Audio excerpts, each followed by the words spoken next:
Market में बथेरी test serieses हैं, आप कोई भी ज्वाइन कर सकते हैं, 4 टेस्ट सीरीज ज्वाइन कर लो, कोई दिक्कत नहीं है।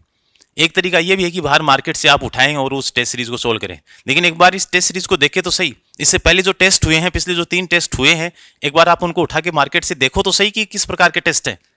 आपको पता चलेगा कि भाई साहब टेस्ट बनाना भी एक काफी बड़ा टास्क होता है, काफी मुश्किलें उसमें झेलनी पड़ती हैं। और मुझे तो ये बात इसलिए पता है क्योंकि मैं खुद बैठ के उसमें मेहनत कर रहा होता हूँ।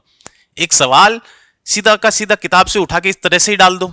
एक है कि चलो ठीक है, फैक्ट आपने वहां से ली, इंफॉर्मेशन आपने वहां से ली, आरपीसी किस प्रकार से उसको मैनिपुलेट करके आपसे पूछता है, उस लेवल पर जाकर उसको डिजाइन करना, उस लेवल पर जाकर स्टूडेंट से पूछना। आप सभी अपनी एग्जाम की तैयारी में अच्छे से लगे होंगे।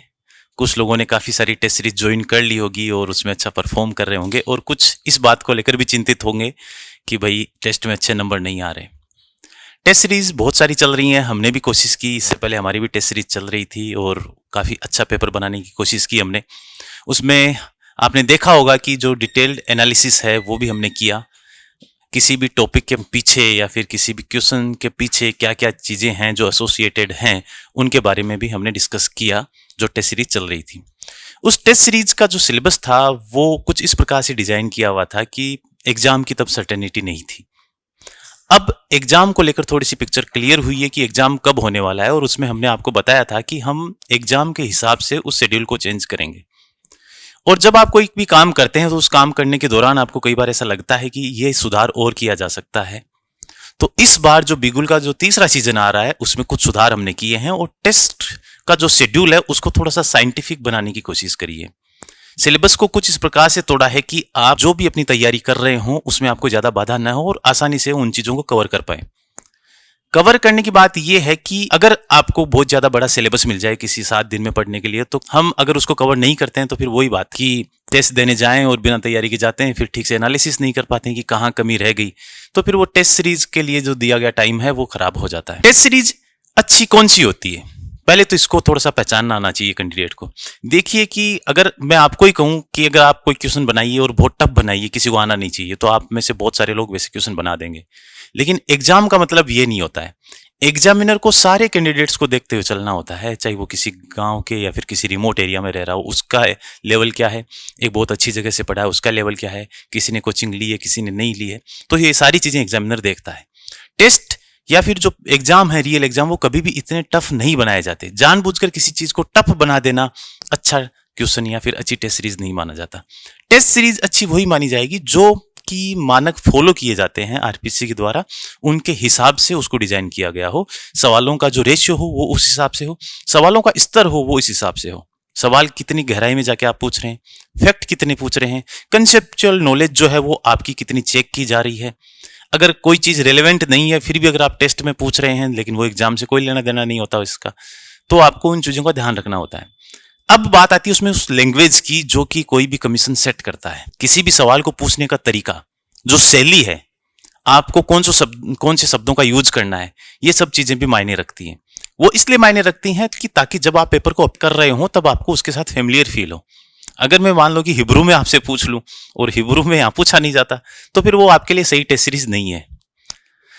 तो बात यही है कि इस टेस्ट सीरीज को हमने डिजाइन किया है बिगुल सीजन 3.0।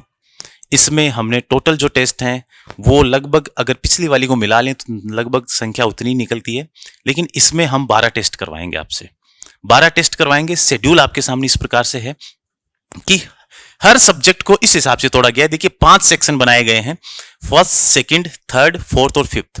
पहला सेक्शन जो है वो आपके मेन सिलेबस में से उठाया गया है, जो कि आरपीसी द्वारा सिलेबस दिया गया है। उसमें उसका बड़ा वाला पोर्शन, जो कोर सब्जेक्ट होते हैं, जो जीएस के सब्जेक्ट होते हैं, उसमें से एक जो बड़ा वाला पोर्शन जैसे हिस्ट्री, ज्योग्राफी, इकोनॉमी, पॉलिटी, वो वाला सेक्शन हमने फर्स्ट में रखा है। फिर दूसरा एक सेक्शन हमने बनाया वो साइंस एंड टेक का है, क्योंकि साइंस एंड टेक जो है अगर अलग से एक ही पेपर बना लिया जाए तो फिर बाद में वही की पेपर बनाने में थोड़ी दिक्कत आती है और आप लोगों को पढ़ने में और करने में भी दिक्कत आती है। साथ साथ आपकी कुछ चीजें साइंस एंड टेक की चलती रहें, क्योंकि बहुत सारे लोग हैं जिनको साइंस एंड टेक के सवालों से थोड़ी दिक्कत होती है, तो उसको हमने साथ में रखा है। फिर बाद में रीजनिंग और मेंटल एबिलिटी, इसमें 3 सेक्शन आपके सिलेबस में है। पहला है लॉजिकल रीजनिंग, दूसरा मेंटल एबिलिटी और तीसरा बेसिक न्यूमेरेसी। इसके एक एक चीजें हम आपसे हर बार पूछेंगे, जिसमें से 2-3 सवाल आपसे पूछे जाएंगे। फिर बाद में इकोनॉमिक सर्वे का एक एक चैप्टर जो चौथा सेक्शन है, इकोनॉमिक सर्वे का एक एक चैप्टर आपके साथ हर बात पूछा जाएगा। और जो करंट इवेंट है शुरू में हमने 2 महीनों का लिया है, ताकि शुरू के जो है वहां से आप मोटी मोटी चीजें रिवाइज जल्दी जल्दी कर लें। और फिर जो लेटेस्ट जो चल रहा है पीछे के कुछ 4-5 महीनों का है, वहां से हम 1-1 महीने के पूछेंगे, क्योंकि वहां से सवाल ज्यादा पूछे जाते हैं। मैं आपको बता दूं कि इस बात के कयास लगाए जा रहे हैं कि जो एग्जाम है वो 1 अक्टूबर के लगभग होने की संभावना है। ऐसे रूमर है, मैं गारंटी नहीं ले रहा हूं कि ऐसा एग्जाम होगा ही इस दौरान। तो उसके हिसाब से इसको डिजाइन किया गया है। जो पहला टेस्ट होगा जो होगा 6 और 7 तारीख को, 2 दिन इसलिए रखा गया है क्योंकि देखिए 6 को संडे और फिर 7 को मंडे। अगर संडे को मान लीजिए कोई कैंडिडेट अगर पेपर में अपीयर नहीं हो पाता है, ऑफलाइन नहीं दे पाता है, तो 7 तारीख को भी उसको यहां पर ऑफलाइन में आकर बैठ के देने का मौका मिलेगा। तो 2 दिन आपके टेस्ट होंगे जिसको भी देना है, और उसके बाद आंसर की जो है वो उसी दिन, अगले दिन यानी कि मंडे को शाम को आपको मिल जाएगी। पहला जो सब्जेक्ट है वो हिस्ट्री, यानी कि राजस्थान की जो हिस्ट्री है उसका पूरा पोर्शन यानी कि कवर करेगा। आपको सेक्शनल टेस्ट यानी कि पहला टेस्ट जो है वो आपका राजस्थान हिस्ट्री का होगा। उसमें साथ में एवरीडे साइंस जो है बायोलॉजी से रिलेटेड वो आपसे पूछी जाएगी, प्लस लॉजिकल रीजनिंग में स्टेटमेंट बेस्ड जो अजम्पशन है वो नंबर, लेटर, सीक्वेंसिंग वगैरह, रेशियो, प्रोपोर्शन और पार्टनरशिप के बारे में आपसे पूछा जाएगा। इकोनॉमिक सर्वे का जो चैप्टर होगा पहला ओवरव्यू ऑफ मैक्रो इकोनॉमिक्स, यानी कि वृहत आर्थिक प्रवृत्तियों का परिदृश्य से जुड़ा हुआ जो चैप्टर है उससे सवाल पूछा जाएगा।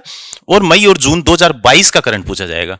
अब इसमें आप इतने पीछे क्यों गए, देखिए यहां पर कुछ इंपॉर्टेंट सवाल जो होंगे वो आपको हमारी टेस्ट सीरीज में मिल जाएंगे, ताकि आपके पीछे की कुछ चीजें आपसे छूट रही हो तो आप उनको कवर कर लें, और उससे आगे पीछे की जो रिलेटेड इंफॉर्मेशन है वो भी हमारा जो एनालिसिस है उसमें आपको मिल जाएगी। फिर उसके बाद में 13-14 जो अगला संडे आता है उसमें इंडियन हिस्ट्री का टेस्ट होगा। इंडियन हिस्ट्री में सारी चीजें आ जाएंगी आपकी एंशिएंट, मिडाइवल और मॉडर्न पीरियड की। जो इसमें आपको फिजिक्स और केमिस्ट्री से जुड़ी जो बेसिक साइंस है उसके बारे में सवाल पूछे जाएंगे। लॉजिकल रीजनिंग के भी आर्ग्यूमेंट बेस्ड स्टेटमेंट जो है वो पूछे जाएंगे। कोडिंग, डिकोडिंग, परसेंटेज, सिंपल और जो कंपाउंड इंटरेस्ट है उससे रिलेटेड सवाल आपसे पूछे जाएंगे।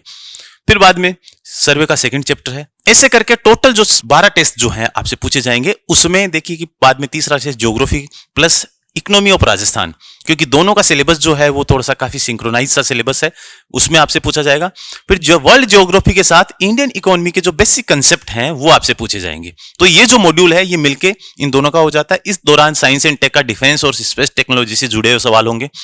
फिर बाद में geography of India plus Indian economy का जो प्लानिंग वाला जो सेक्शन है, इकोनॉमिक डेवलपमेंट वाला जो सेक्शन है, उसके सवाल आपसे होंगे। उसके बाद जो अगला टेस्ट है वो इंडियन पॉलिटी का है। उसमें आपसे इंडियन इकोनॉमी का जो वीकर सेक्शन के लिए जो पॉलिसीज हैं उनके बारे में जुड़ी हुई ही जानकारियां हैं वो पूछी जाएंगी। साथ में food and nutrition, blood group और आरएच फैक्टर से जुड़े हुए सवाल होंगे। जैसे इकोनॉमिक सर्वे का जो सोशल सर्विसेज और एजुकेशन और हेल्थ, यानी कि यहां पर स्कीम इसलिए रखी गई है ताकि स्कीम का जो कन्वर्जेंस है इसके साथ भी हो पाए। जो इकोनॉमिक सर्वे का जो ये वाला चैप्टर इसके साथ ही रखा गया है, तो आपको उसमें कई बार क्या है कि आपको एक्स्ट्रा एफर्ट करने की जरूरत नहीं होगी। जो चीज यहां पढ़ रहे होंगे वो ऑटोमेटिकली यहां भी होगी। फिर इंडियन पॉलिटिकल सिस्टम और बाद में राजस्थान का जो पॉलिटिकल सिस्टम है उससे रिलेटेड सवाल है, उनके लिए अलग से पेपर रखा गया है। राजस्थान से जुड़ा हुआ पॉलिटी का जो पेपर है वो आपके लिए अलग से होगा। इस प्रकार हमारा जो सेक्शनल टेस्ट है लास्ट वो होगा 24 से 25 सितंबर को। उसके बाद में 27 से लगातार फुल टेस्ट पेपर होंगे, जो सिमुलेटर टेस्ट होगा आपका, जो कि कॉम्प्रिहेंसिवली आरपीएससी का यानी कि आरएस का जो सिलेबस है उसको कवर करेगा। स्टैंडर्ड के मामले में भी उसको कवर करने की कोशिश करेगा, लेवल में उस मामले को करने की कोशिश करेगा। तो ये टोटल 4 टेस्ट है। इसके बाद में नीचे आप देख सकते हैं इस टेस्ट सीरीज का जो भी आप इसका किसी से भी इसका जो पीडीएफ आप देखेंगे या तो टेलीग्राम चैनल पर आपको मिलेगा, उसमें आप देखेंगे कि जो पहला टेस्ट होगा उसका डिटेल सिलेबस क्या है, कौन कौन सी चीजों से आपसे सवाल पूछे जाएंगे। अगर जो दूसरा टेस्ट है उसमें हिस्ट्री में एंशिएंट इंडिया के कौन से वाले टॉपिक आपको कवर करने हैं, मिडाइवल के कौन से करने हैं, मॉडर्न के कौन से करने हैं, ये सिलेबस यहां पर लिखा हुआ है, इसी में से सवाल पूछे जाएंगे। ऐसे ही ये पूरा सिलेबस है, आप इसको आराम से देख सकते हैं, पॉज करके देख सकते हैं। टेलीग्राम ग्रुप पे ये जो पीडीएफ पड़ी होगी आप उसको ध्यान से देखें कि किस प्रकार से ये जो टेस्ट सीरीज है वो डिजाइन की गई है। अब मैं आपको एक जो काम की चीज है वो ये बताना चाहता हूं कि देखिए इसको जो डिजाइन किया गया है, जो इससे पहले जो पीवाईक्यूज पूछे गए हैं उसके साथ स्टिक रहने की कोशिश की जाएगी। दूसरी बात इसमें यह है कि आप किसी भी टाइम में, यानी कि जिस दिन भी आप टेस्ट दे रहे हो, जैसे मान लीजिए कि संडे को टेस्ट है तो आप ऐसा नहीं कि संडे को 10 बजे ही टेस्ट देंगे, आप किसी भी टाइम आके टेस्ट में अपीयर हो सकते हैं। ये टाइम की फ्लेक्सिबिलिटी आपके लिए रहेगी। पेपर में 4-5 सेक्शन बनाए गए हैं, टोटल 5 सेक्शन हैं। उन 5 सेक्शन में जो सवाल होंगे वो पहले सेक्शन से 90 सवाल होंगे, दूसरे सेक्शन से 15 सवाल होंगे, तीसरे से 15 होंगे, चौथे से 10 होंगे यानी इकोनॉमिक सर्वे से 10 सवाल होंगे, और पांचवें यानी करंट से 20 सवाल होंगे।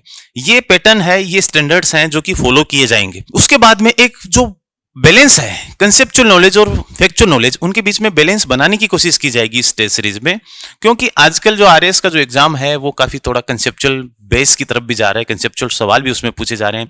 कल आपने देखा भी होगा कि जो सेकंड ग्रेड का जो एग्जाम हुआ है उसमें काफी सारे सवाल पूछे गए थे जो कि काफी मुश्किलों का सामना करना पड़ा है कैंडिडेट्स को। उसमें पॉलिटी के सवाल तो आपको पता ही है कि राजस्थान में काफी अतरंगी से सवाल पूछे जाते हैं। राजस्थान में आप यूं समझ लीजिए कि राजस्थान वाले जो आरपीसी वाले पेपर सेट करते हैं ना, कभी भी कुछ भी किसी भी प्रकार का पूछ सकते हैं। उनको क्या फर्क पड़ता है कि भाई साहब किसी ने कितनी मेहनत करी है, उनको क्या फर्क पड़ता है कि स्टूडेंट्स जो हैं वो कितनी मुश्किलों से, यानी कि ये मटेरियल कहां से ढूंढ के लाएं, कहां से खोद गोद के निकालें। अब इस बात का क्या तुक है कि कौन सा सेक्शन है, उसके अंदर कितने सब सेक्शंस हैं और उसमें से कोई बहुत ज्यादा हार्ड सा या टफ सा जिसका कोई रिलेवेंस नहीं है, इस टाइप की चीजें पूछ ली जाए। लेकिन कई बार पूछ लेते हैं, तो ऐसे सवाल आपको टेस्ट सीरीज में भी मिलेंगे ताकि इससे आप हैबिचुअल हों और आपको टेस्ट सीरीज के माध्यम से जो परीक्षा है उसमें बेहतर करने का मौका मिले। लेकिन इसका मतलब ये नहीं है कि पूरा पेपर ये यूपीएससी के स्टैंडर्ड पे बना दिया जाए। ये बात आपको माननी चाहिए कि अभी तक आरपीएससी यूपीएससी के स्टैंडर्ड को फॉलो नहीं कर पा रही है, अभी तो उसके जो टाइम शेड्यूल है उसको फॉलो नहीं कर पा रही। तो और पेपर बनाना मुश्किल काम होता है, कोई आसान काम नहीं है कि चलो ठीक है हाँ की बना दिया। तो इसलिए आप इस चीज को लेकर निश्चिंत रहें कि हम जो कोशिश कर रहे हैं वो एकदम से आरएस के जो स्टैंडर्ड हैं उनको फॉलो करने की कोशिश कर रहे हैं। उसके अलावा टाइमिंग वैसे देखा जाए तो 10 बजे से होगा, 10 बजे से पेपर ओपन हो जाएगा, उसके बाद आप कभी भी अगले दिन तक आप दे सकते हैं। तो इस प्रकार से टेस्ट सीरीज का शेड्यूल है, आप इससे जरूर जुड़ें और इसमें देखें कि आप अपनी परफॉर्मेंस है वो रियल मायनों में किस प्रकार से सुधर रही है। ये वाला जो पैटर्न है ये आपसे किस प्रकार से हेल्प कर रहा है। मार्केट में बथेरी टेस्ट सीरीजेज हैं, आप कोई भी ज्वाइन कर सकते हैं, 4 टेस्ट सीरीज ज्वाइन कर लो, कोई दिक्कत नहीं है। एक तरीका यह भी है कि बाहर मार्केट से आप उठाएं और उस टेस्ट सीरीज को सोल्व करें, लेकिन एक बार इस टेस्ट सीरीज को देखें तो सही। इससे पहले जो टेस्ट हुए हैं, पिछले जो 3 टेस्ट हुए हैं, एक बार आप उनको उठा के मार्केट से देखो तो सही कि किस प्रकार के टेस्ट है।